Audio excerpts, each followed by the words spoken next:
A paz do Senhor Jesus, meus amados irmãos, professores da Escola Bíblica Dominical, classe adultos. Estudaremos hoje a lição de número 11, que tem como título Uma Igreja Hebreia na Casa de um Estrangeiro.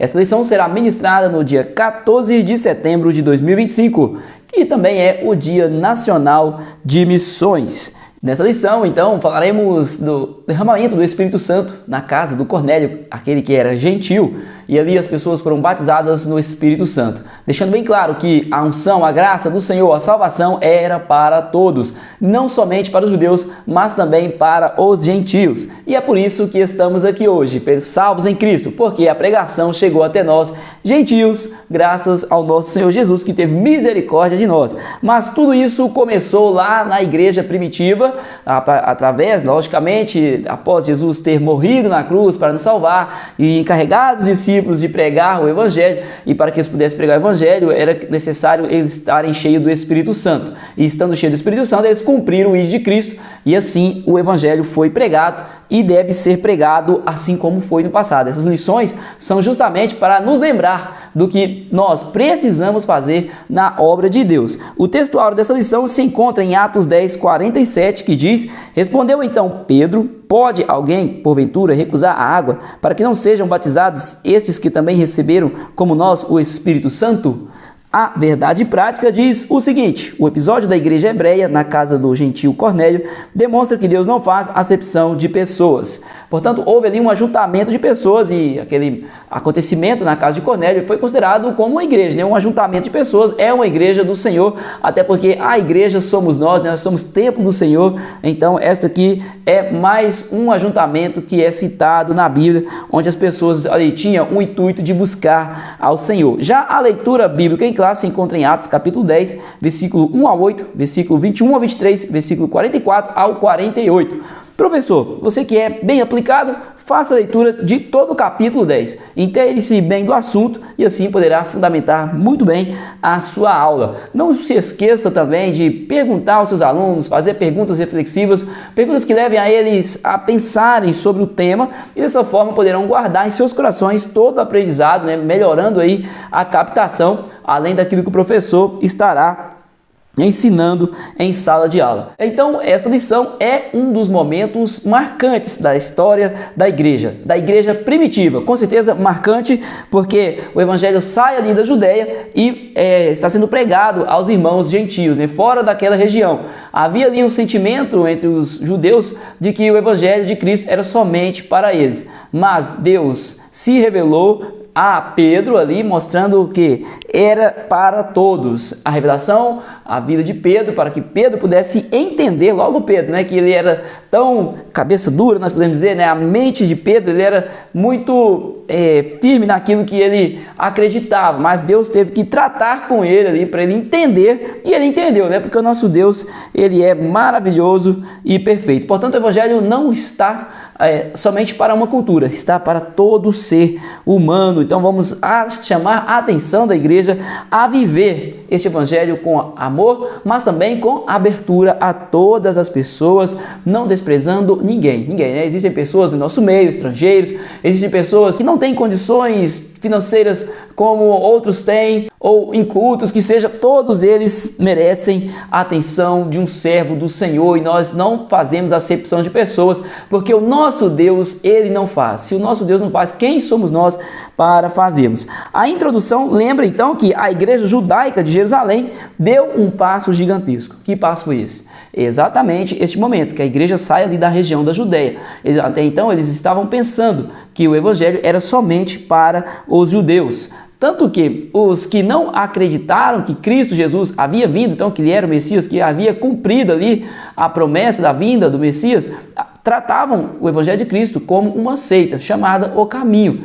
E os cristãos, eles também pensavam que era exclusivo deles, os cristãos ali, né, os cristãos judeus.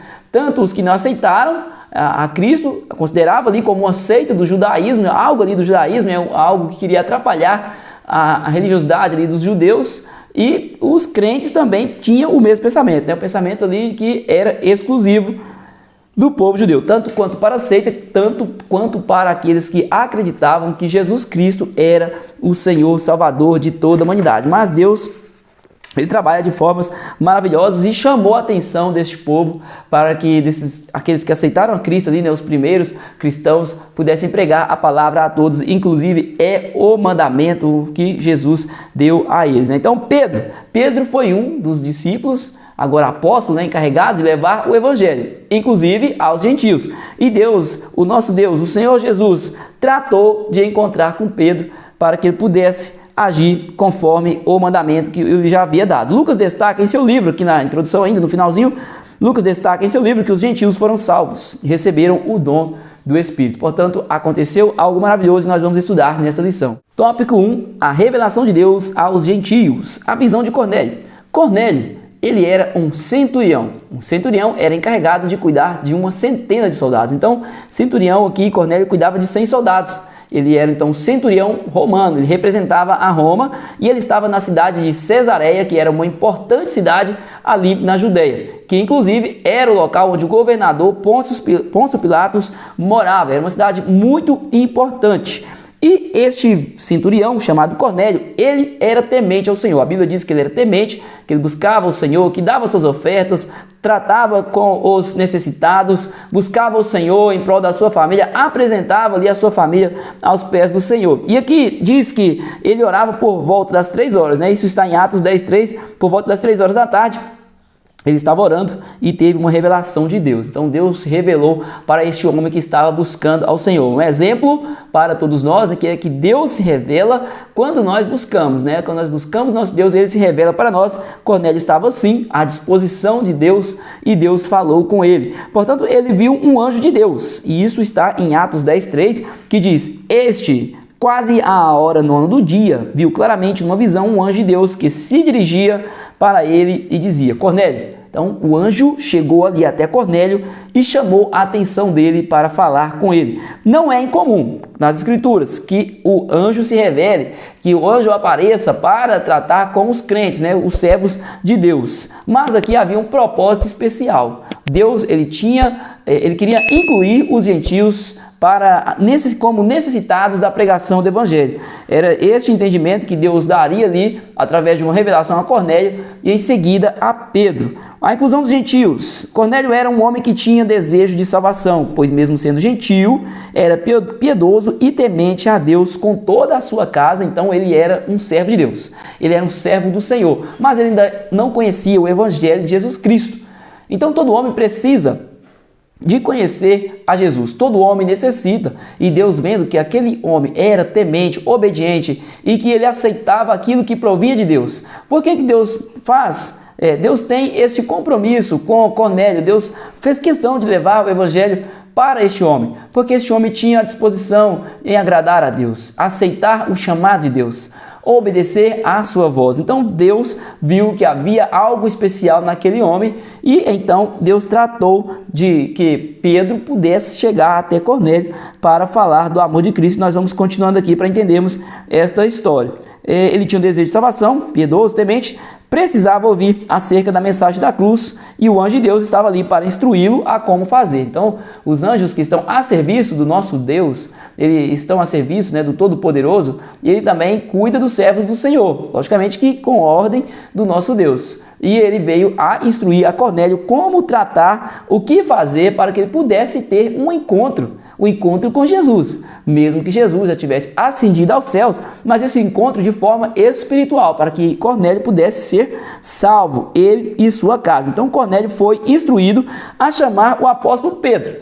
Quando nós lemos aqui em Atos 10, nós vamos ver que o anjo instruiu, aparece ali, né, uma visão para Cornélio e fala para ele: mande chamar Pedro, pois tenho algo para tratar, né? Pois Deus tem algo para tratar contigo. Então, Cornélio teve essa experiência, mas Pedro também teve. Então, Deus preparou Cornélio, mas também preparou a Pedro. Então, que coisa maravilhosa, nós vemos aqui o agir de Deus, né? O agir de Deus é incrível e sempre maravilhoso, e na hora certa, né, Deus sempre prepara. É por isso que todo cristão tem que saber esperar no Senhor, porque Deus está preparando. Deus prepara de lá, prepara de cá, e a bênção vem. A experiência espiritual de Pedro é o subtópico 2. Assim como Cornélio, Pedro também teve uma revelação. Vamos ler Atos 10:10, e tendo fome, quis comer. Enquanto lhe preparavam, sobreveio-lhe um arrebatamento de sentidos. Ou seja, Pedro teve uma visão. algo especial, espiritual, algo, uma experiência com Deus. Pedro teve uma experiência e foi uma visão, uma revelação divina, e ele ficou perplexo. Realmente, quando nós temos experiências com Deus, nós ficamos boquiabertos, nós ficamos com o coração alegre, exultante de termos essa experiência com o nosso Deus. E Pedro ficou dessa forma, não seria diferente com qualquer um de nós. Quando nós temos essas experiências, porventura os nossos irmãos não tiveram, busca o Senhor incessantemente, peça ao Senhor a experiência, peça algo diferente, e sempre, é sempre bom nós termos esse relacionamento com Deus, esse relacionamento constante, crescendo na graça, no conhecimento, no amor de Deus. Então Pedro ficou perplexo. Deus sabia do impacto que a missão na casa do gentio Cornélio teria sobre as convicções de Pedro. Sim, Pedro ele era um duro, ele era duro, ele era firme naquilo que ele acreditava. Ele era um judeu e era daqueles judeus mesmo, não era inconstante. Apesar de Jesus salvá-lo, ele foi até a salvação de Pedro, quando nós vemos a história de Pedro, que foi difícil para que Pedro finalmente pudesse entender que Jesus era o Salvador, que Jesus tinha um propósito ali para a vida dele. Ele demorou a entender, e quando entendeu, foi uma bênção nas mãos do Senhor. E Deus sabia que Pedro, se Deus mandasse diretamente Pedro ali para a casa de Cornélio, talvez Pedro pudesse agir de uma forma diferente por causa das suas convicções. Mas Deus tratou com ele. Deus então preparou este momento, uma experiência na qual Pedro, a Bíblia diz que de repente ele viu o céu aberto e descia um vaso, e como fosse um grande lençol atado pelas 4 pontas vindo para a terra. Então ele teve essa visão, na qual havia de todos os animais, quadrúpedes, répteis da terra e aves do céu. E foi dirigida uma voz para Pedro, que disse para Pedro: mata e come. E Pedro falou: não, mas como? Eu sou judeu, eu não como nada impuro. E Deus falou para Pedro: mas como é impuro algo que eu purifiquei? E nessa visão Deus deixou claro para Pedro que ele havia de purificar a todos, tanto os judeus quanto os gentios, que a salvação era para os judeus, mas que a salvação também era para os gentios, porque o nosso Deus tem o poder de purificar, ele tem o poder de mudar. E lembrando que através dessa visão, o nosso Deus abre a mente de Pedro para que ele pudesse enxergar de uma forma diferente, que a salvação não era somente para os judeus, a salvação era para todo homem que crê, todo arrependido. Portanto, Deus sabia então das convicções de Pedro, preparou para que o viria para frente. Desta forma Deus preparou. Então Pedro levaria as boas novas do evangelho a um povo que para ele estava excluído do plano salvífico de Deus. Como eu disse, vou reiterar aqui mais uma vez, o caminho, Jesus disse: eu sou o caminho, a verdade e a vida. Os judeus, os praticantes do judaísmo, eles tratavam os cristãos como os seguidores da seita chamada O Caminho. Então eles achavam que era uma seita ali exclusiva então, da região, que era algo, eles tratavam como seita, mas era o Evangelho de Cristo, que é a religião verdadeira, que salva, que restaura, é Jesus, é Ele quem salva.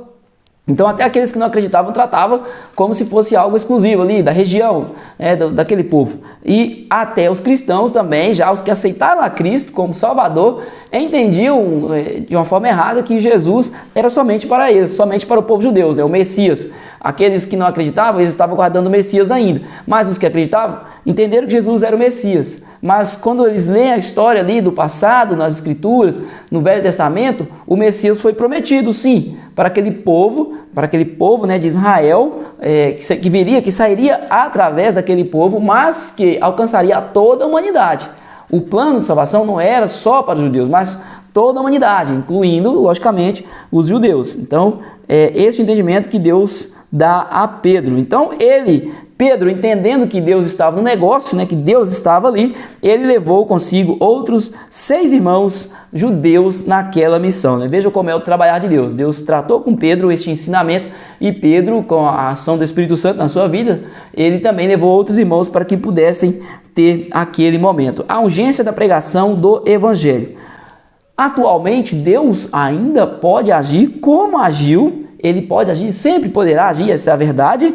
Deus pode agir como agiu com Cornélio, apresentando ali o anjo, Deus enviando o anjo para tratar com Cornélio. Mas essa não é a maneira usual do nosso Senhor. O nosso Deus, ele encarregou a sua igreja, os seus filhos, seus discípulos, para a pregação do Evangelho. É isso que Deus espera de nós. Todos nós fomos chamados, Deus quer salvar a todos, Deus tem um plano para toda a humanidade, e nesse plano estamos incluídos. Já somos salvos em Cristo e agora precisamos apresentar as boas novas de salvação aos pecadores. Quando nós vemos aqui o exemplo de Cornélio, era o início da jornada cristã, dos pregadores da palavra de Deus. Então Deus estava preparando tudo para que os pregadores, discípulos, apóstolos pudessem continuar na pregação do Evangelho. Mas havia ali uma dificuldade, e essa dificuldade precisava ser contornada para que o Evangelho continuasse crescendo até os confins da terra. E a dificuldade é essa que nós estamos estudando, de que muitos dos judeus ali tinham entendimento que o Evangelho era exclusivo dos judeus. Não era exclusivo deles, é para toda a humanidade ser salva em Cristo Jesus. Portanto, a igreja deve levar adiante a grandiosa missão de pregar o Evangelho a toda criatura. Todos nós temos esta missão. Missionário é todo aquele que tem o ID de Cristo em si, que aceitou a Cristo. Tem missionários que vai para longe? Tem, mas a nossa missão ela é o tempo inteiro pregando a palavra para as pessoas também que estão próximo a nós. Deixa seu like, se inscreve também no canal Geração EBD, ajude-nos com este trabalho, compartilhando esse vídeo para que outras pessoas também conheçam a palavra de Deus e assim possam ser salvos em Cristo Jesus. É importante agirmos dessa forma. Então, se não te custa nada, deixa seu like, se inscreve e também comenta. Fala aí de onde você está assistindo esta aula. Tópico 2, a salvação dos gentios. Pregação aos gentios. Pedro recebeu a missão de pregar para Cornélio em sua casa, né? Então, tá entendido aí. Pedro foi encarregado de pregar para Cornélio. Sua pregação é totalmente cristocêntrica, ou seja, tem Cristo como centro. A salvação é o mais importante, levar as pessoas ao arrependimento. A pregação de Pedro ela foi centralizada em Cristo, ela foi pontual, ela foi direta, como ela deve ser pregada. Sempre devemos tratar assim o Evangelho de Cristo Jesus como prioridade. Assim como Pedro foi lá na casa de Cornélio, ele não chegou, não ficou enrolando com palavras vazias ou com... Não, ele chegou para falar de Jesus. E nós devemos assim agir. Portanto, a pregação de Pedro tem 3 eixos principais. Então aqui a lição vem trazer para nós, né? Assim podemos perceber alguns eixos principais que sua mensagem percorria. Primeiramente, Deus ama a todos. Deus amou a todos. A palavra de Deus aqui, 10:34, Atos 10:34, diz que abrindo Pedro a boca, disse: reconheço por verdade que Deus não faz acepção de pessoas. Pedro, então, definitivamente entendeu, através desta visão, através dessa experiência, que Deus é para todos, que Deus ama a todos e Ele quer alcançar a todos. E Pedro entendeu que ele não poderia ser impedimento para a ação de Deus, que o contrário deveria acontecer, que ele deveria sim ir adiante na pregação do Evangelho de Cristo Jesus a todas as pessoas, judeus, gentios, pessoas de outras regiões, todas as pessoas são objetos do amor de Deus. E outro ponto importante é que Deus quer salvar a todos. Se Deus ama a todos, Deus quer salvar a todos. E para salvar a todos, precisa que alguém pregue a palavra. E este alguém somos nós. Nós somos ferramentas nas mãos do Senhor. Você é uma ferramenta nas mãos do Senhor, professora da escola bíblica. Os nossos alunos também são ferramentas nas mãos do Senhor. Lembre sempre isso em sala de aula, que é importante que eles preguem a palavra do Senhor em todo o tempo. Que possa viver esse evangelho verdadeiro, que salva, que restaura, que resgatou, que deu paz à vida de cada um deles, cada um de nós. Nós devemos testemunhar deste amor. Nós vemos muitas pessoas sofrendo, as pessoas padecendo as lutas da vida que todos nós temos. Mas nós vencemos com a força do Senhor. E quem não tem, perece, muitas das vezes é derrotado, muitas vezes perde a esperança, mas Jesus é a esperança que o homem precisa, que o pecador necessita. Jesus Cristo, Ele é a esperança para a humanidade. E não é somente para nós, é como acabei de dizer, para toda a humanidade. Se é para mim, é também para meu irmão que está aqui do meu lado, sofrendo as lutas, meu irmão que está no trabalho, na escola, na faculdade, que está sofrendo. O Evangelho é para ele, o Evangelho é para estas pessoas. Nós devemos colocar isso em mente e agir como um verdadeiro servo do Senhor, vivendo o Evangelho de Cristo, né, de uma forma honrosa, para que também possamos pregar a palavra do Senhor e a palavra possa causar impacto na vida do pecador. Não adianta eu somente falar. do amor de Cristo. Eu preciso ser exemplo, preciso ser imitador de Cristo, como Paulo chama, né, a nossa atenção ali na carta. Cristo é o Senhor de todos, esse também é o outro ponto. Cristo, ele é o Senhor de todas as pessoas, de todos os moradores da terra. Cristo é o Senhor. Estar em Cristo é estar salvo. Quem está em Cristo, nova criatura é, e todos nós precisamos nascer de novo. Todos precisam nascer de novo e assim deve ser, nós devemos continuar na pregação do Evangelho. A conversão dos gentios, então é o tópico 2, subtópico 2. A mensagem da cruz é um chamado ao arrependimento. A mensagem da cruz, ela é exclusiva, ela é maravilhosa, ela é pontual, ela é certeira. E a chamada é para o arrependimento.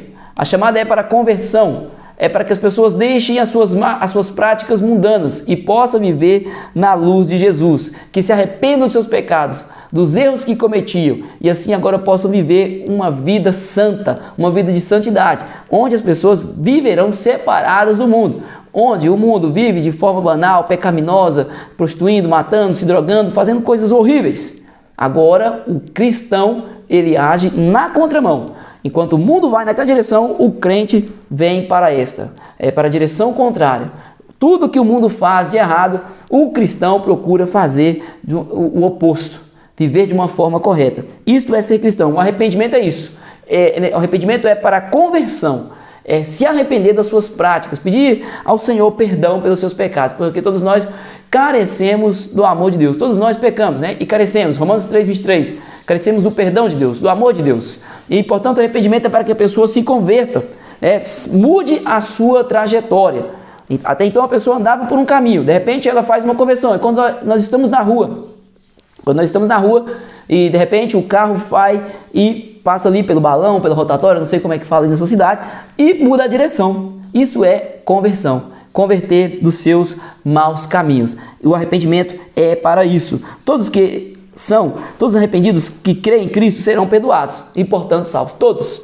Todos, até aqueles que cometeram atrocidades, coisas terríveis, todos eles têm o perdão de Deus e isto é uma verdade. Jesus, ele pregou o perdão para todos os pecadores, para todos aqueles, logicamente que todos os que cometem seus erros pagarão o preço dos seus atos, haverá consequências, mas Deus perdoa também, né? Deus perdoa se a pessoa faz algo mal, se a pessoa, por exemplo, aqui rouba, ela vai presa, ela vai ser presa.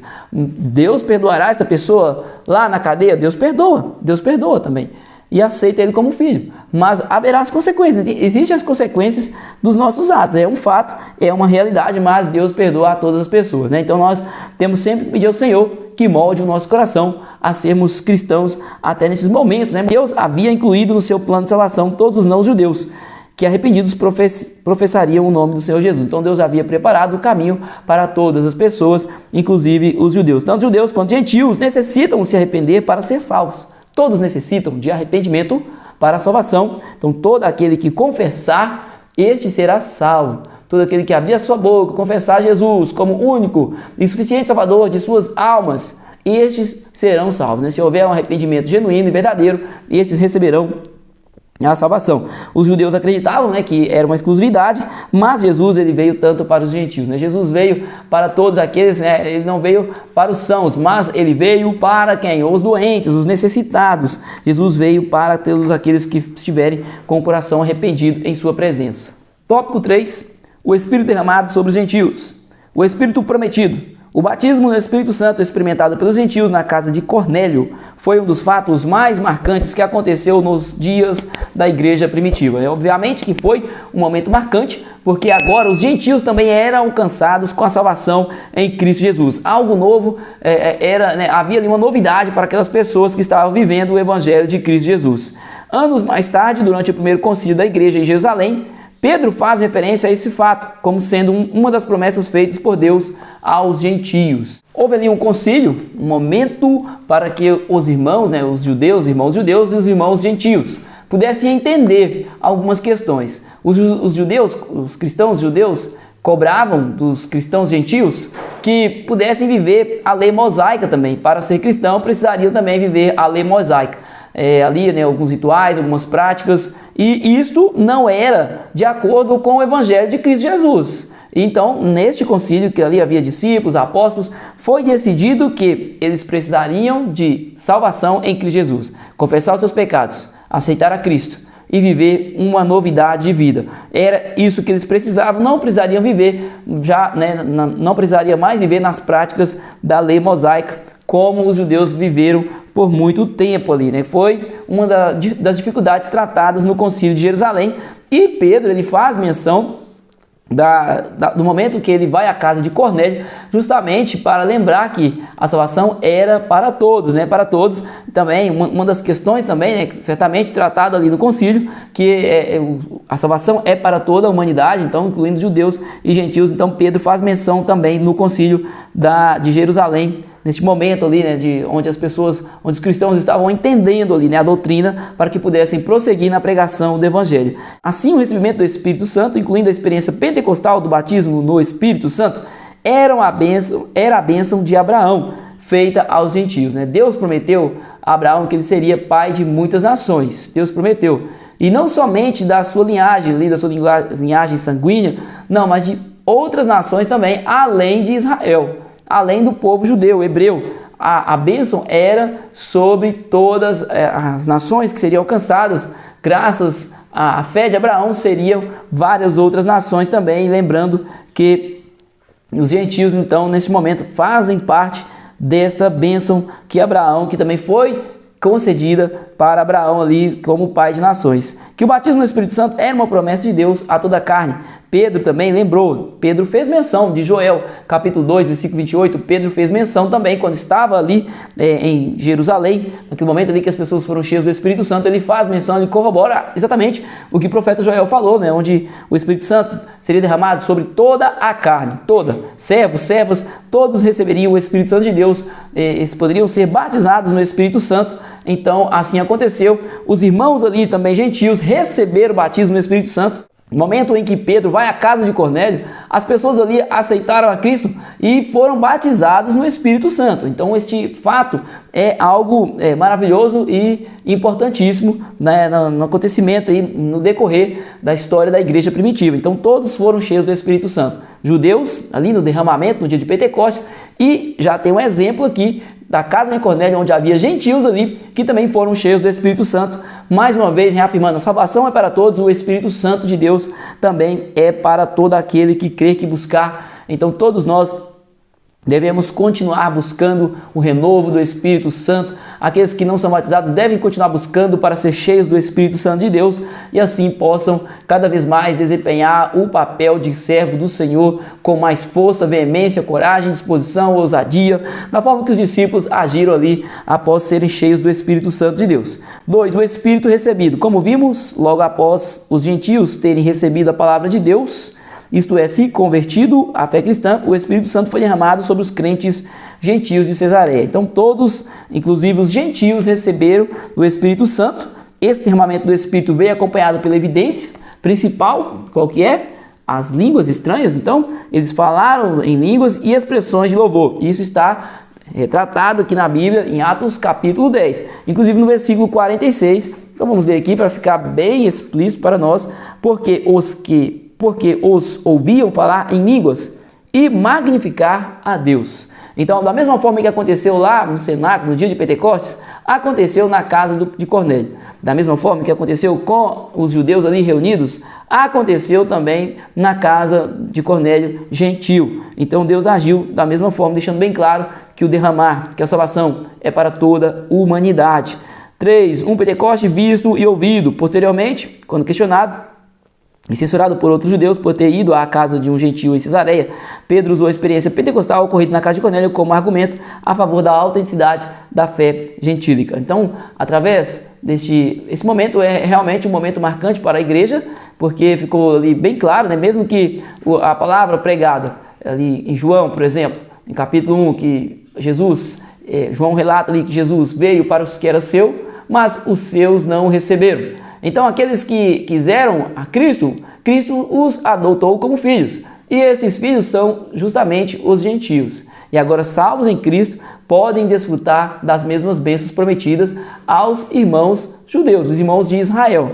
E as bênçãos são então derramadas na vida de todos nós, todos aqueles que crerem. E o apóstolo Pedro, então, ele usa esses acontecimentos para autenticar, para reafirmar a fé cristã dos irmãos gentios. Então, ele fecha aqui um ponto, né? Ele fecha qualquer resquício de dúvida a respeito desta situação, dessa confusão ali que estava havendo entre judeus e gentios. Em outras palavras, o Pentecoste gentílico, assim como o Pentecoste judaico, foi marcado pela experiência do Espírito.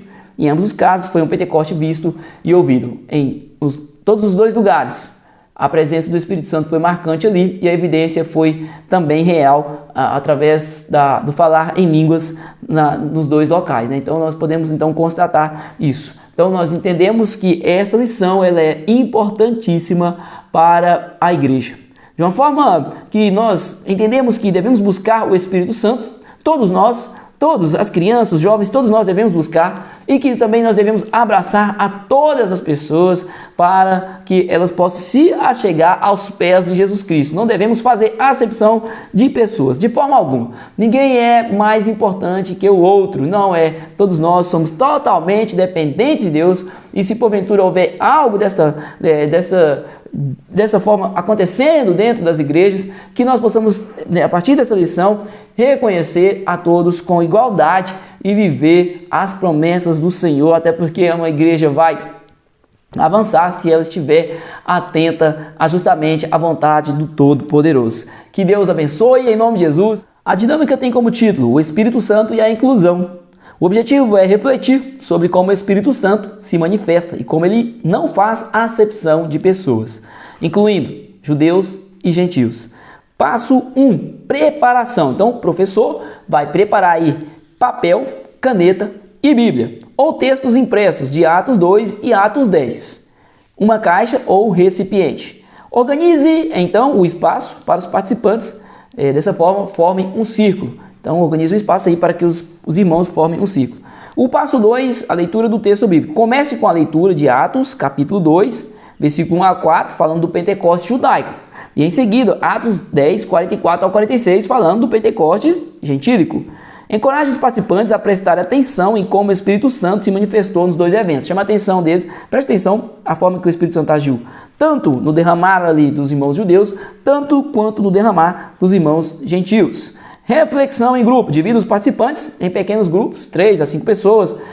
Pergunte a cada grupo o que essas experiências nos dizem sobre como o Espírito age entre diferentes grupos de pessoas. Qual é a mensagem que esses dois Pentecostes nos trazem em relação à inclusão e ao acolhimento de diferentes pessoas na fé cristã?